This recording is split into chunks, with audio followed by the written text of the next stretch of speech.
listen close. This is your brain on skills, listen close. And how we represent the real, listen close. This is your brain on skills, listen close. And how we represent the real.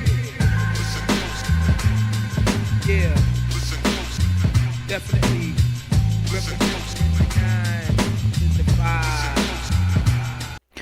All right, so let's talk a little bit about this fight between Lamont Roach and Gervonta Davis. This is obviously a fight that nobody wanted to see except for Gervonta Davis. And this is a fight that many people are sleeping on Lamont Roach because Lamont Roach is a boxer that doesn't have a lot of power.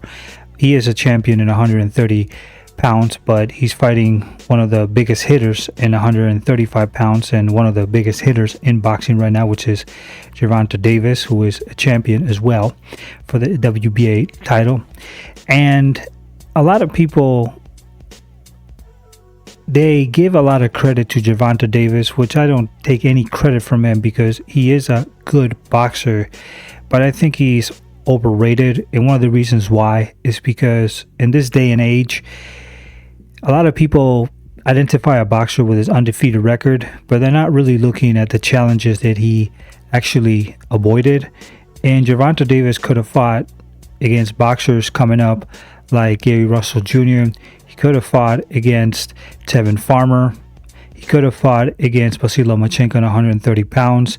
And when he moved up to 135 pounds, he had several chances to fight against Devin Haney, and he could have fought Shakur Stevenson as well, and he didn't want any of those fights. So I question whether Gervonta Davis is this true, smart, high IQ boxer, knowing that he's avoided certain fighters, just like Canelo Alvarez does as well. So for me, Gervonta is the Canelo Alvarez in 135 pounds. Now, obviously, a lot of people are sleeping on Lamont Roach, and Lamont Roach is a boxer who has 25 fights. He obviously has a loss against Jamal Herring, and he has a tie as well, and he only has 10 KOs.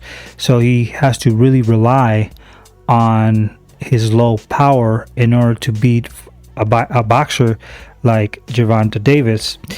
Now, it is interesting because I believe that, to me, I think that he has a good chance of beating Gervonta Davis if he comes up with the right strategy. Now, what are a few things that Gervonta Davis loves?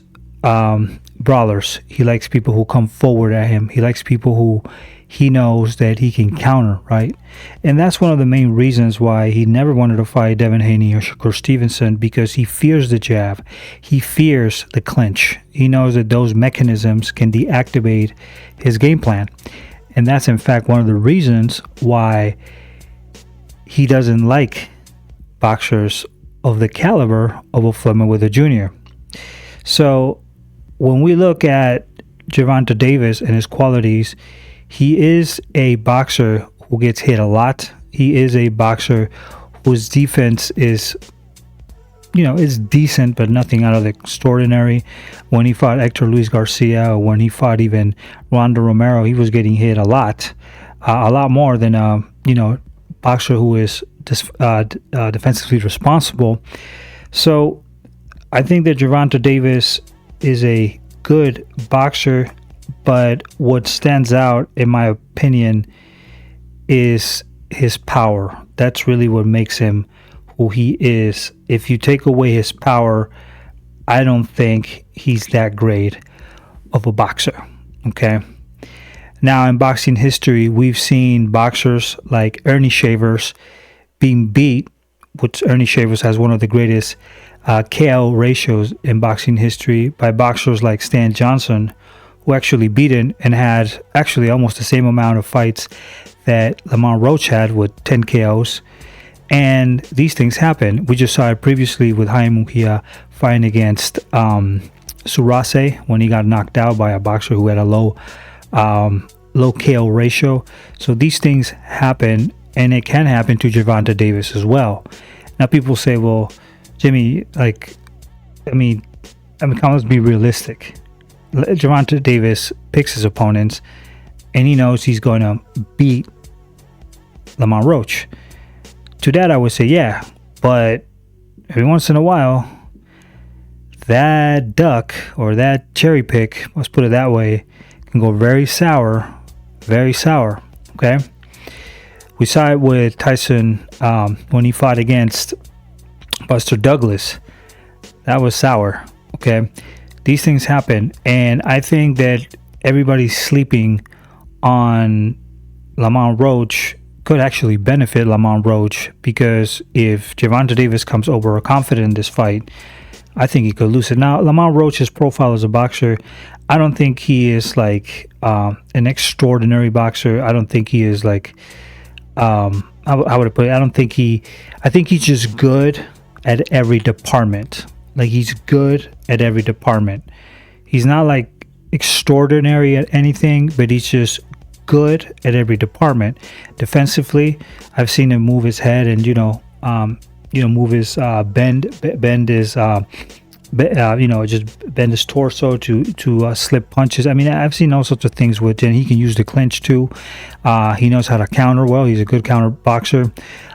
He has good leg displacement. He can move bilaterally. I've seen him box bilaterally too. He knows how to hold when he needs to hold. And he does have a sort of good combination punching, and he can actually move in angles, which I believe can complicate Gervonta Davis. So he does have enough to beat Gervonta Davis. Now, do I believe that he's going to knock out Gervonta Davis? Well, probably not. And that's going to be the question here. But boxing-wise, I don't think that Gervonta Davis is that better than Lamont Roach, because many of the fights that I've seen from Gervonta Davis, he was losing the fight, or at least he was getting clipped a lot, till he finally got the equalizer with his right hand. So to me, if this fight just goes to, let's say, decision, I think Lamont Roach could beat Gervonta Davis. No question to me. When you saw Gervonta Davis against Pitbull Cruz was limited in what he had, and he was still able to carry Gervonta Davis to deep waters. Same happened with Yuriorkis Gamboa too, and we're talking to Yuriorkis Gamboa that was out of his prime. Okay, he won late rounds with them, with both of them. In fact, he beat Pitbull Cruz via unanimous decision, but he couldn't knock him out. But I believe Lamont Roach has a better skill set than Pitbull Cruz. Okay, so I want Lamont Roach to win. He's the type of boxer that he's been trying to unify in his own division, calling Oshaki Foster, calling Berete, who's a coward. He doesn't want to fight anybody. He's been trying to unify in that division, and I want a boxer like him to beat Gervonta Davis, because I think a boxer like Gervonta Davis is bad for the sport. If you like competition, unless you're into this undefeated record bullshit, if you like competition, Lamont Roach is the guy that we know that he would go there and unify and try to fight against everybody there. Try to be an undisputed or at least a unified champ, right? If he can't. But I believe, Lamont Roach, I'm going to stick with Lamont Roach. I think Lamont Roach can pull an upset, but obviously the favorite is going to be Gervonta Davis because of the equalizer. That's my opinion. But yeah, I'm gonna stick with Lamont Roach, and if he doesn't win, well, nothing new under the sun. But if he does, I wouldn't be surprised. I definitely would not be surprised. Okay, I don't like Gervonta Davis because ducking Devin Haney and Shakur Stevenson is terrible. That's something that we shouldn't allow in the sport of boxing, but it's allowed for some reason or another. All right, give us a like, subscribe, and become part of the greatest community here, Golden Era Boxing, and we'll see you in the next one. Peace out.